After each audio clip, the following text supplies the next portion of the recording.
কাজের মেয়েকে দেখে বিআই দিশাহারা। সোনিয়া সোফা মুছছে। এমন সময় জেসমিনের বিআই প্রবেশ করে দেখে সোনিয়া নিচু হয়ে কাজ করছে। সোনিয়ার আপত্তিকর জায়গা দেখা যাচ্ছে। বিআই খান সাহেব তা এক দৃষ্টিতে তাকিয়ে আছে। খান সাহেবের মাথা খারাপ হয়ে যাচ্ছে। মনে চাইছে এখনই সোনিয়াকে ভোগ করতে, কিন্তু বিআইয়ের বাসা বলে কথা, তাই কিছু করতে পারছে না। সোনিয়া এক মনে কাজ করছে। খান সাহেব কাশি দিলে সোনিয়া মাথা তুলে দেখে, সালাম দেয়। সোনিয়া বলল, আসসালামু আলাইকুম।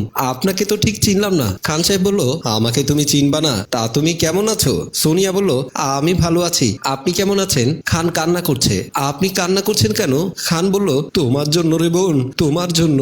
সোনিয়া বলল, আমার জন্য মানে? বুঝলাম না, কি বলছেন এসব? খান বলল, ঠিক তোমার মতো আমার একটা নাতনি ছিল, কলেরা রোগে মারা গেছে, তাই তোমাকে দেখে আমার কান্না চলে এসেছে।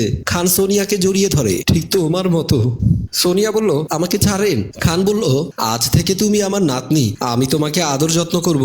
সোনিয়া বলল, ছাড়েন, কেউ দেখলে মন্দ বলবে। খান সোনিয়াকে ছেড়ে দেয়। ঠিক আছে, আপনি বসেন, আমি পানি নিয়ে আসছি। সোনিয়া ভেতরে গেল, আর খান সোফায় বসে ভাবতে লাগলো, যেভাবে হোক একে আমার বসে আনতে হবে, প্রয়োজনে আমাকে ছল চাতুরি করতে হবে, তাও আমার ওকেই চাই। বিকেলবেলা জেসমিন ও খান সাহেব নাস্তার টেবিলে বসে নাস্তা করছে। খান সাহেবের পাশে দাঁড়িয়ে আছে সোনিয়া। খান সাহেব নাস্তা খাচ্ছে আর সোনিয়ার মাথায় হাত দেয়, আবার পায়ে পা ঘষা দেয়। সোনিয়া তা নিয়ে অস্বস্তি বোধ করছে। খান বলল, আমরা খাবো, তুমি খাবে না? সোনিয়া বলল, না, আমি পরে খাবো, আগে আপনারা খান। জেসমিন বলল, কিরে দাঁড়িয়ে আছিস কেন?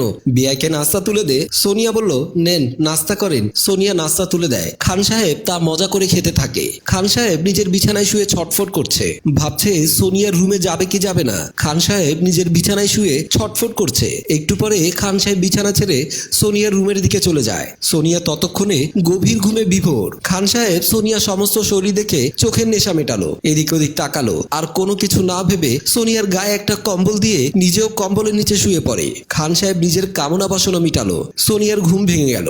দেখে বুঝতে পারে তার সর্বনাশ হয়ে গেছে। সোনিয়া বলল, আপনি এটা কি করলেন? খান বলল, তেমন কিছু না, তোমাকে দেখে আমার নাতিনের কথা মনে পড়েছে, তাই তোমাকে বুকে নিয়ে আমার বুকের জ্বালা মিটালাম। সোনিয়া বলল, আপনি আমার সর্বনাশ করেছেন, আমার কি হবে? আমি এখন কি করব? খান বলল, তেমন কিছুই হবে না, তুমি চুপচাপ থাকবে, আমি সব সমস্যার সমাধান করে ফেলবো। সোনিয়া বলল, আমি আপনার বেআইনের কাছে বলে দেবো সবকিছু, তখন বেআইন আপনাকে এই বাসা থেকে বের করে দেবে। খান বলল, না না, তুমি এটা করতে পারো না, তাছাড়া তুমি বললেই যে তোমার কথা বিশ্বাস করবে, তুমি ভাবলে কি করে? সোনিয়া বলল, আমি বুঝিয়ে বলবো সবকিছু। খান বলল, আমি বলবো তুমি আমাকে দিয়ে জোর করে কাজ করিয়েছো, আমার বেআইন আমার কথা বিশ্বাস করবে, তখন তোমার চাকরি কাট। সোনিয়া বলল, আপনি আমার যা ক্ষতি করার করেছেন, আমার চাকরিটার 12টা বাজাবেন না। খান বলল, ঠিক আছে, আমার একটা শর্ত আছে। সোনিয়া বলল, আবার কিসের শর্ত?